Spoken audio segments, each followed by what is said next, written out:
Hello, everyone, and welcome to Chapter 2 Club's Smart Woman's Guide to Breakups and Everything After. Today, I'm here with California licensed marriage and family therapist Jen Loft, and we're going to be talking about co regulating and why that's hard. Hi, Jen. Hi, Melanie. Nice to see you again. Great to see you. Co regulating and why that's hard. Please explain. Okay, so co-regulating, and I don't know if everybody is familiar with that idea, but it's really the process of using yourself to help your child when they're dealing with some kind of like big and probably messy emotion or feeling. And it's using your calming presence to help them calm down and not to help calm them down in like a they hit a wall that's you and they instantly calm down, but to using again your presence as a calming force to slowly help them calm back down. Um, and I wanted to talk a little bit about this today because it's so incredibly powerful and it's something we all already know how to do, but it's also pretty challenging to do with your kiddos. And I have some theories about why that might be. As I was thinking about it, I was thinking about how when our kiddos are little, so I'm picturing like if we have our kiddo and they're 3 years old and they're running through the park and they fall down and they skin their knees Mhm. and they're so upset and they come running to us and they see us and all they want to do is like let us wrap our arms around them. And it's really all we want to do too. And in that moment, they're so upset and they're hurt and they're sad and they're grieving and they fell and they might even, I don't know, I have one kiddo of mine who gets mad when he gets hurt. And all they want to do is to let you hold them in your arms. Mhm. And in that moment, we are co regulating. So it's hard to see your kids, fall and skin their knees and get hurt. But as a parent, I think in that moment, we're pretty well able to stay calm ourselves and just hold them and hug them. And it usually takes a few minutes, right? Kind of depending, I guess, on how bad that skin knee is.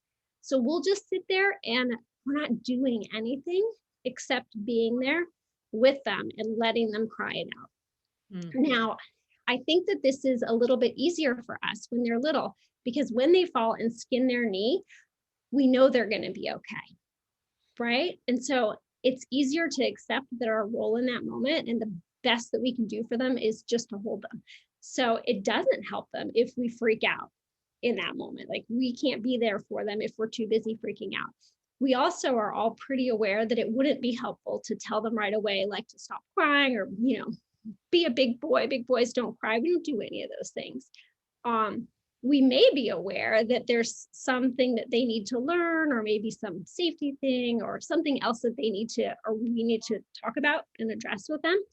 But we're all pretty clear that in that moment, all we need to do is just hold them and comfort them. Then they feel better. And then if we need to tend to the wound, we'll do that. If we need to say, hey, maybe don't climb up the slide backwards or whatever it was, we can do that. But first, we co regulate. So, my theory of maybe why that gets a little harder as our kids get older and they have these big feelings, but it's not quite as obvious like, oh, you skinned your knee, you're going to be okay. And I wonder if, as a society, we're, we're, we're a little uncomfortable with some of these other big feelings.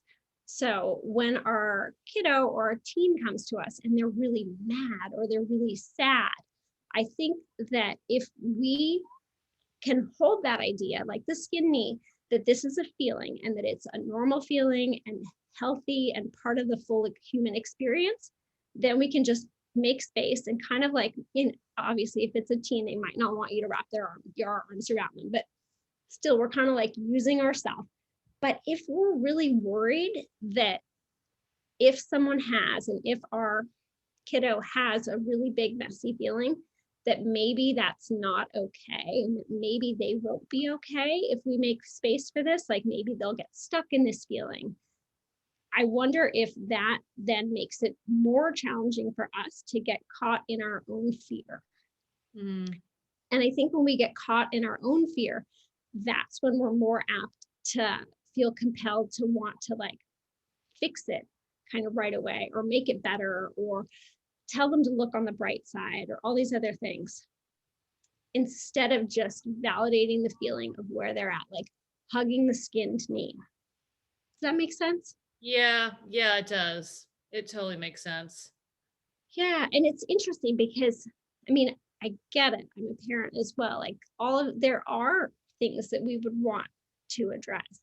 We don't want our kids to be suffering from anxiety or depression. And we hear about suicidal kids and all these like, substance abuse, all these really scary Yeah. things.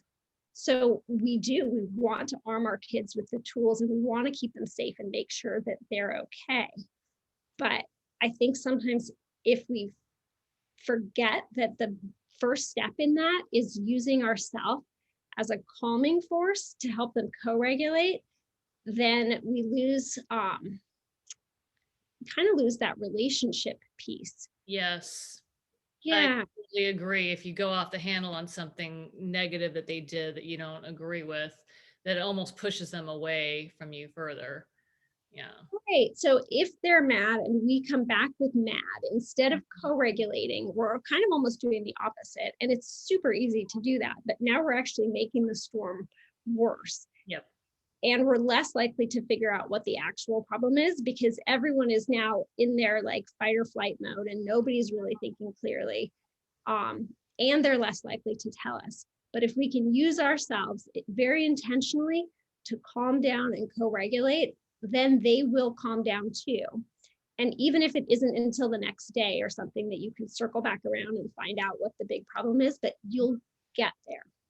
Yeah, I absolutely agree. And I've been in both situations where I've gone off the handle and it totally has backfired on me. And then the other situation where I have calmed myself down and really engaged in, my child and communicated with them and help problem solve, or even like you said, not problem solving, just being there and listening, right?